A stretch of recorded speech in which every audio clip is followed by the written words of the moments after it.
Chinese B2B e-commerce site Alibaba.com is growing at a rapid pace, reporting a 37% on-year profit in the first quarter alone.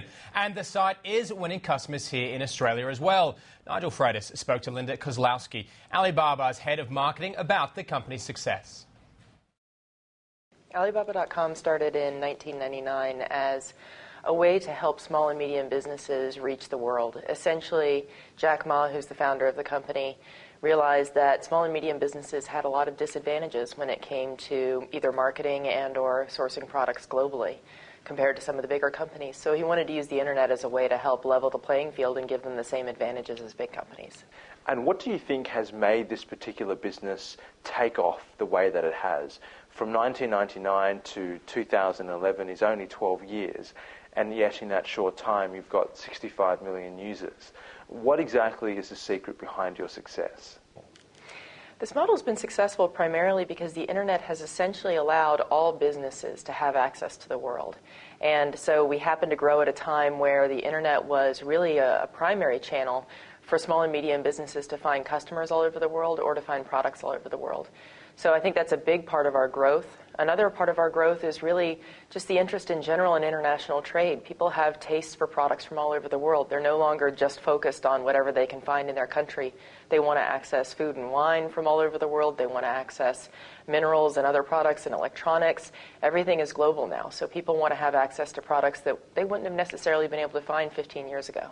And who are your biggest competitors? Well, our biggest competitor is actually no competitor. Our biggest competitor is small and medium businesses don't realize that they actually can take advantage of international markets. They think I'm too small. They think I'm too narrow to really focus on global markets. But in fact, because of the internet, they can take advantage of it. So we really look at our biggest competitor as sort of apathy, people who don't even realize that they can take advantage of the global market. Beyond that, people tend to source traditional ways, things like trade shows or getting on a plane and flying to another country and looking for suppliers physically.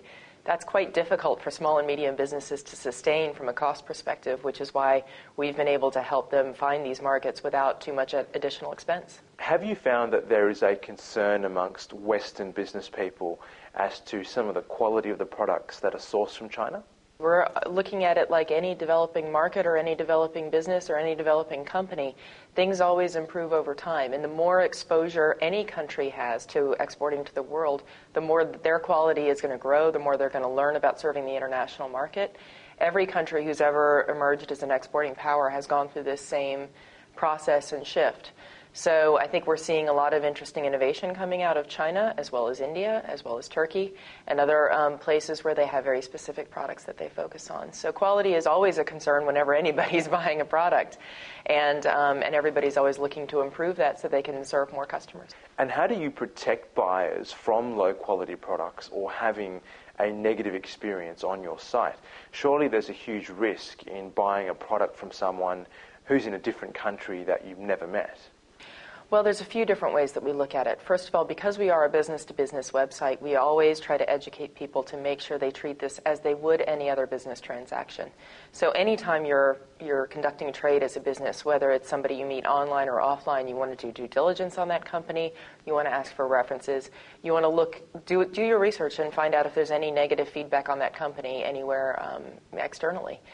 The other thing that we offer, though, is we do have some ways that you can start to trade safely with a new partner. For example, if you find a product that you're interested in purchasing, you can often use our escrow payment service to buy a sample or to get a smaller quantity at first, make sure it's something that you like, make sure it's of the quality that you want. And because it's through escrow payment, if you're not happy with that, we're actually holding the payment until you've confirmed that you're satisfied with that product. So then you have the opportunity to get your money back if you've used the escrow service for your initial order. And Alibaba.com seems to be increasing in popularity amongst Australians as well. Tell us about how fast it's growing here.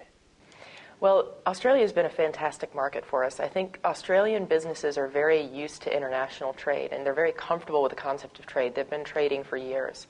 And so our customers here are extremely successful with the site. Over the last year, we've actually grown 71% in the Australian market, and we've been adding about 20,000 registered users in Australia per month. There's a lot of press coverage in Australia at the moment on how online retail is threatening traditional retailers. What's your take on what's happening in the market right now? Well, we're actually a tool for those retailers. I think one of the myths about online versus offline is people assume that it's one versus the other, and it's not. Actually, small businesses who are not online retailers, who are brick and mortar retailers, can still take advantage of a site like Alibaba.com to reduce their costs and increase their profitability. If they're a brick and mortar store and they want to sell some items directly to the customers that way, they can still source online, reduce their costs, increase their profitability, increase their variety and quality of products that they're actually getting so that they can have a competitive differentiation when it comes to meeting their customers' needs. So we don't necessarily look at the internet as competition to any kind of traditional retail. As a matter of fact, it's a way to improve anybody's profit margins so that they can be more successful, create more jobs, and help the economy. All right, we're going to have to take a quick break now. Coming up, though, our expert panel discusses the issue of e-tailing. How do traditional retailers cope with the surge in online shopping?